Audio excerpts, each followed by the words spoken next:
Hi guys, so this is a review of Ivan and the Firebird by Alexandra Pugachevsky. And I received an art copy of this book for an honest review. And this is going to be very honest. I really like Alexandra. She's a nice person. She wrote to me herself and everything.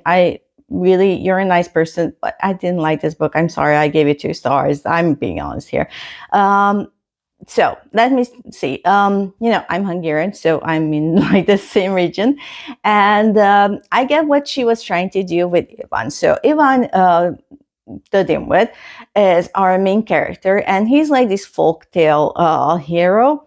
And we in Hungarian folklore, we have the same kind of person who appears to be like this not so smart person, but then he outsmarts everyone and things like that.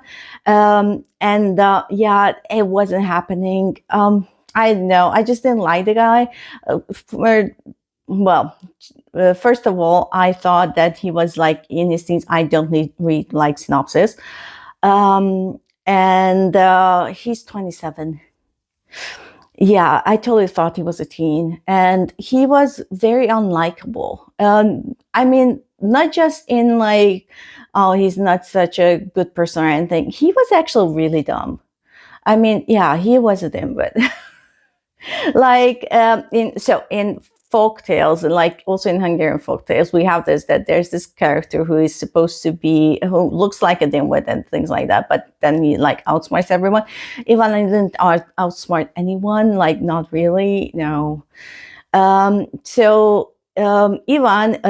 comes from a place called Zorya, and he gets taken by Baba Yaga to our world to capture the Firebird with his feather. And here he meets, well, in Virginia, I think, somewhere around there, he meets fairy tale characters from Slavic fairy tales. The premise was interesting. I really, really like fairy tale retellings, but this just didn't work for me. So besides Ivan, my second problem was with the writing.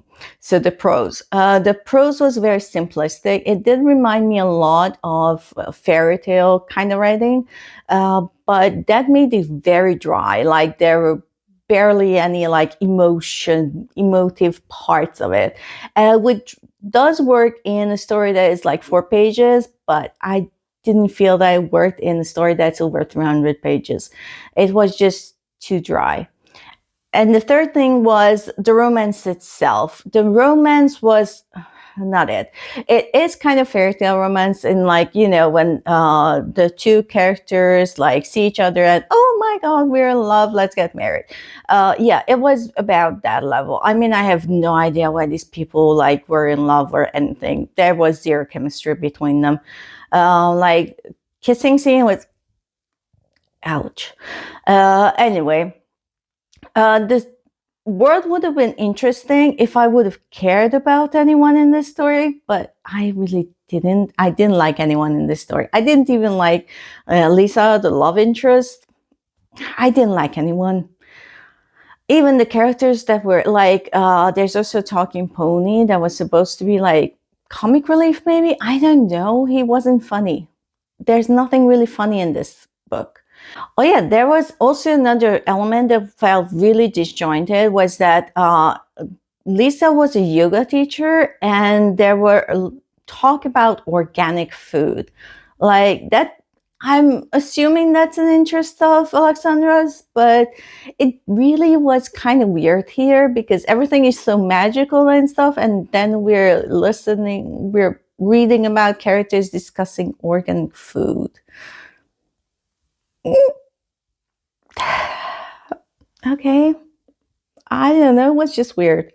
See, this was a story that really should have worked for me. It should have been exciting. It should have been interesting because I'm a Rick Riordan fan. I love fairy tale retellings, but it just didn't work for me. And I think if the story would have been more interesting, if Ivan was more of an interesting character, and also I think Lisa should have been the villain, just saying, then this would have worked better for me, but really there wasn't anything all that much in there. Sorry. I really wanted to like this one, but I just didn't, and I'm being honest. There are lots of raving reviews, so I'm sure some people like this. I'm just not one of them. Anyway, thanks for watching. Bye.